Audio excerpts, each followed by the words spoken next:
Remember when quicksand seemed like genuinely the worst thing that could happen? Me too. Welcome to States Against Humanity, the March Madness tournament where we, a group of exhausted individuals, come together to feel something and choose the worst state for humanity. I am Casey, your host, who's really questioning her life choices right now as we move into the fascism fast pass bracket and discuss Alabama and Utah. Now, the topic wheel landed on viewer's choice.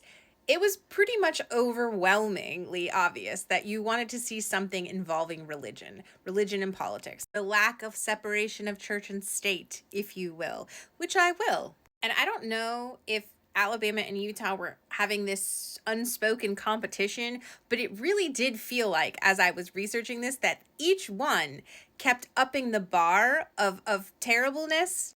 You'll see what I mean. As always, remember that I will put the poll at the end of the video, so you need to watch the video to get to the poll at the end of the video. You can also use the 2x feature if you're in TikTok. So last year, Utah passed a religious freedom bill called the Religious Freedom Restoration Act. And it is exactly what you think it is. They believe they have been persecuted, and so it's up to them to create these legislations that will protect their faith and protect them from other people who are trying to take away their faith.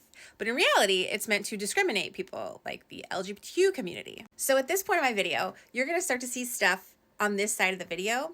You know, like someone screen recorded the video, and that's because they did, and it was me. Because TikTok, as I was filming this, did its usual glitchy thing. I got all the way to pretty much the end of the video, and then it wouldn't load, it wouldn't let me save it, it wouldn't let me post it to drafts, it wouldn't let me post it at all, and then it force closed itself without my permission, and then when it came back and had saved my draft, it was only like 10% of the video, like the first 2 minutes. Thankfully, I had thought to screen record my work, so let this be a lesson to any of you up-and-coming creators or just experienced creators. Screen record your stuff. It may not be professional, but you know what? I did the work, and I didn't want to refilm it because it's like 2 in the morning and I'm exhausted. Back to your regularly scheduled video. This is a bill based off of another bill in West Virginia and also an older, like 30 or 40-year bill that existed in Utah. Eventually, the version that passes is supposed to have language in it to prevent discrimination against certain marginalized groups, but the Utah legislature went ahead and made another bill to ban the display of pride flags. So they'll get there somehow.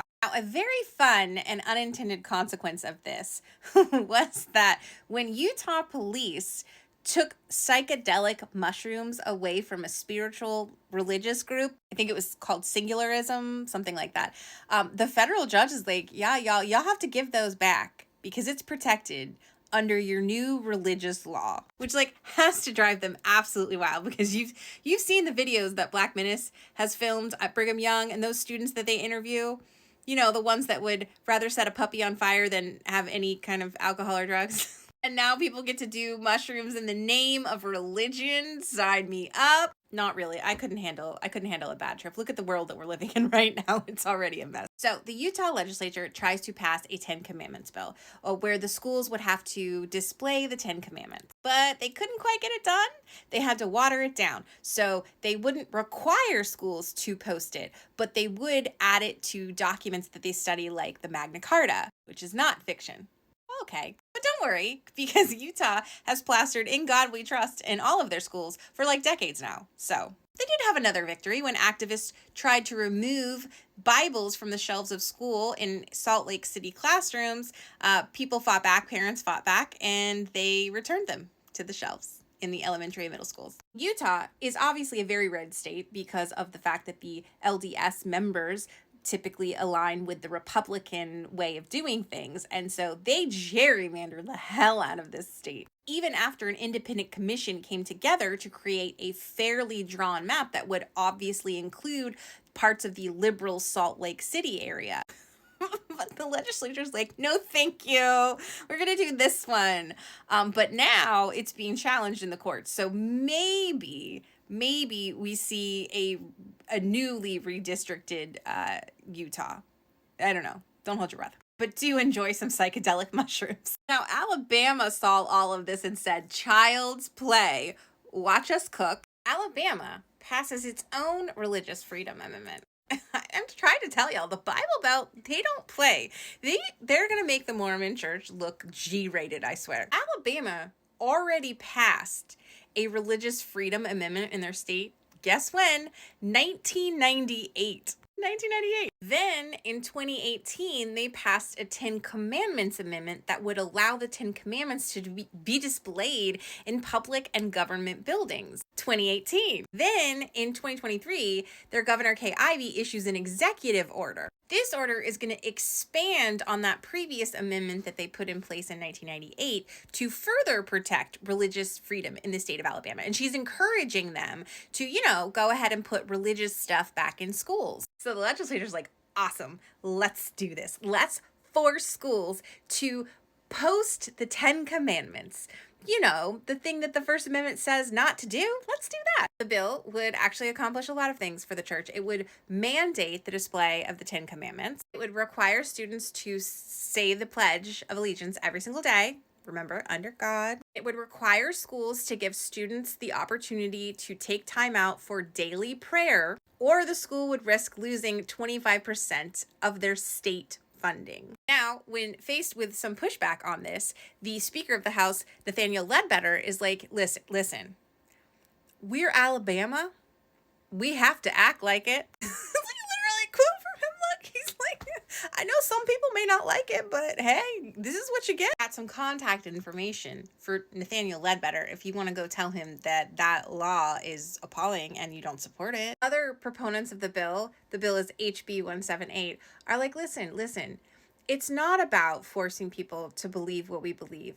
It's about returning things to how they used to be. And I quote, "It's not like we're trying to push or force something. It's simply an opportunity to return the moral compass that guided our nation for almost 200 years, said Representative Mark Gidley, this man right here. Hey, Mark, do you mean this moral compass right here? This one up here? Or maybe you meant this one up here.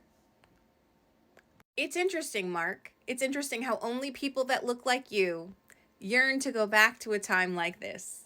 I wonder why that is." We also have the problem that when they were dealing with the whole embryo issue, yeah, you remember that story. A couple filed suit because their embryos had been destroyed, and then the Alabama court was like, yeah, there's this law from like the 1800s, and it's something about the death of a minor. We think this qualifies. So even though it's just an embryo in a tank somewhere, now it's got the same rights as human. And in that ruling, the Chief Justice quoted the actual Bible. And by the way, the couple that brought forward that suit that created all the chaos, and then they had to make a law to protect IVF, all that, they dropped their suit.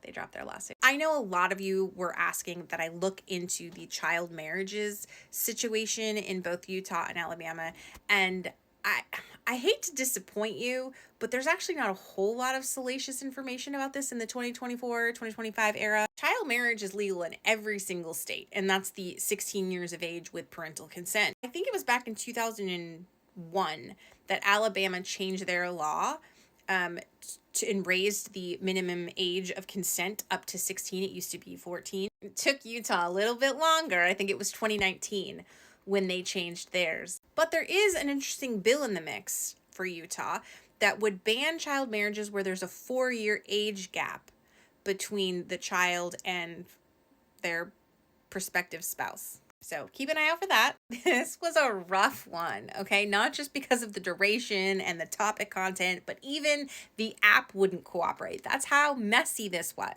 It's going to be a close one, so I need a lot of participation. So please like and share this video. And I know that no one watched it all the way through, but thank you to those of you that are here now that genuinely watched it all.